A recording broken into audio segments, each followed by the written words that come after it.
Usia Socrates baru 10 tahun. Tubuhnya kecil, pakaiannya sederhana. Tapi pikirannya sudah mulai gelisah oleh hal-hal yang tak dipikirkan anak-anak sebayanya. Ia belajar di sebuah palestra, sekolah kecil tempat anak-anak Athena ditempa jadi manusia kuat, berlatih berlari, membaca, dan berdiskusi tentang keberanian. Hari itu, gurunya berdiri di depan papan kayu. Dengan suara lantang berkata, "Anak-anak, keberanian adalah tidak takut pada apapun." Semua murid mengangguk, tapi Socrates diam. Matanya menatap tanah, seperti sedang menimbang sesuatu yang tidak pas. Ia mengangkat tangan kecilnya pelan, dan dengan suara yang belum matang tapi tajam, ia bertanya, "Guru, kalau seseorang tidak takut pada bahaya, lalu berlari ke jurang tanpa berpikir, apakah itu berani atau bodoh?" Guru itu terdiam.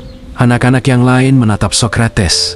Sebagian ingin tertawa, sebagian bingung, karena untuk pertama kalinya, sebuah pertanyaan kecil menabrak dinding kepastian yang besar. "Keberanian adalah tidak takut," ulang sang guru. Sedikit ragu, "Tapi kalau terlalu berani hingga membahayakan diri sendiri, mungkin itu bukan keberanian." Socrates menatap gurunya lama dan bertanya lagi dengan polos tapi dalam. "Jadi, keberanian itu bukan soal tidak takut, tapi tahu kapan harus takut." Kali ini, tak ada yang menjawab. Guru dan murid sama-sama diam. Kepala terdengar lebih jelas daripada suara siapapun. Sejak hari itu, Socrates mulai dikenal bukan karena kepintarannya, tapi karena pertanyaannya, pertanyaan yang sederhana, namun membuat orang dewasa kehilangan kata-kata. Ia tidak bermaksud membantah. Ia hanya merasa ada sesuatu di balik kalimat yang terlalu cepat diterima, seperti batu kecil yang menggelinding dari puncak bukit. Pertanyaan itu terus berjalan, dan di masa depan akan menjadi longsor besar bernama filsafat. Dan di antara tawa teman-temannya, Socrates hanya duduk di sudut, menatap langit sore. Barangkali ia sedang berpikir bahwa kadang yang membuat manusia bodoh bukan karena tidak tahu jawaban, tapi karena terlalu cepat percaya bahwa ia sudah tahu.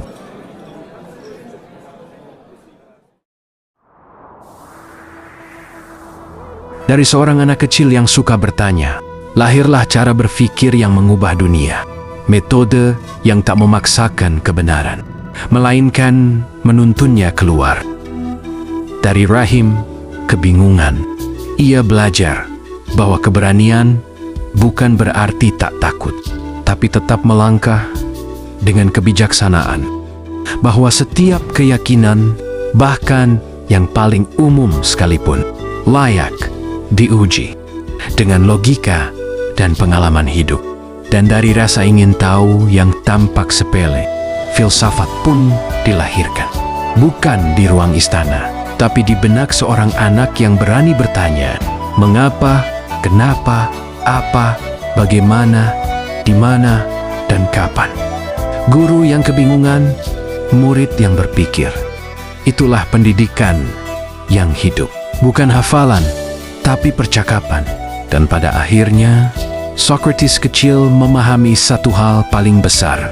Pengetahuan dimulai dari ketidaktahuan, karena hanya orang yang mengaku tak tahu, yang benar-benar siap untuk belajar. Dari kebingungan, lahir kebijaksanaan. Dan dari pertanyaan seorang anak, dunia belajar untuk berpikir.